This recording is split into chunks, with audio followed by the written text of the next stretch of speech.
কক্সবাজার বিমানবন্দরে আগামী অক্টোবরের মাঝামাঝি সময়ে আংশিকভাবে আন্তর্জাতিক ফ্লাইট চলাচল শুরু হতে পারে বলে আশা প্রকাশ করেছেন বেসামরিক বিমান চলাচল কর্তৃপক্ষের chairman air vice marshal Mahmud Mostafa Mahmud Siddiqui.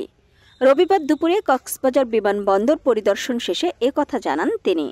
বেবিচকের chairman air vice marshal Mahmud Mostafa Mahmud Siddiqui বলেন, আমরা আজকে বিমানবন্দরের দ্বিতীয় টার্মিনাল ও সাগরের বুকে নির্মিত হওয়া রানওয়ের কাজের অগ্রগতি পরিদর্শন করেছি।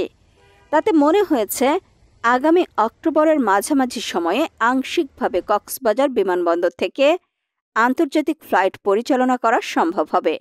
এক প্রশ্নের জবাবে বেবিচক চেয়ারম্যান বলেন, কত শতাংশ কাজ শেষ হয়েছে তা এখনই বলা সম্ভব নয়, তবে নির্ধারিত সময়ে ফ্লাইট চালুর মতো প্রস্তুতি প্রায় শেষের পথে।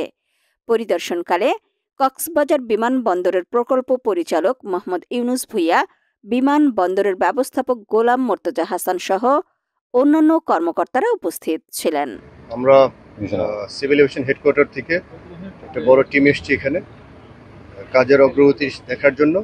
আমরা আশা করছি যে অগ্রগতি দেখলাম ইনশাল্লাহ অক্টোবরের মাঝামাঝি সময়ে আমরা আশা করছি হয়তো আংশিকভাবে এই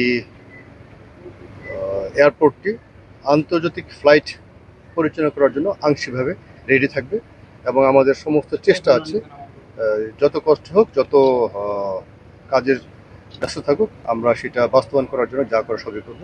এবং এই ব্যাপারে আপনাদের আমি স্ট্রংলি বলতে পারি সরকার আমাদের কাছে আশা করছে এবং আমরাও আশা করছি ইনশাল্লাহ যত দ্রুত সম্ভব অক্টোবর মাঝামাঝি সময় আমরা এই এয়ারপোর্টটা ইন্টারন্যাশনাল স্ট্যান্ডার্ড অনুসারে আমরা অপারেট করতে পারবো ইনশাল্লাহ। স্যার, কত শতাংশ কাজ বলতে পারি সম্পন্ন হয়েছে আর কি কি কাজ এই মুহূর্তে প্রস্তুত রয়েছে বলে আমরা? আমাদের একটা মিটিং ছিল, শতাংশ অনুসারে আমি যাব না, শতাংশের অনেক হিসাবের ব্যাপার থাকতে পারে, বাট বলতে পারি যে আংশিকভাবে কাজ চালানোর জন্য অক্টোবর মাঝামাঝি সময় হয়তো আমরা ইনশাল্লাহ রেডি হয়ে যাবো। সেটাই পরবর্তীতে আপনাদের সাথে আবার দেখা হবে। ভালো থাকবেন। Thank you.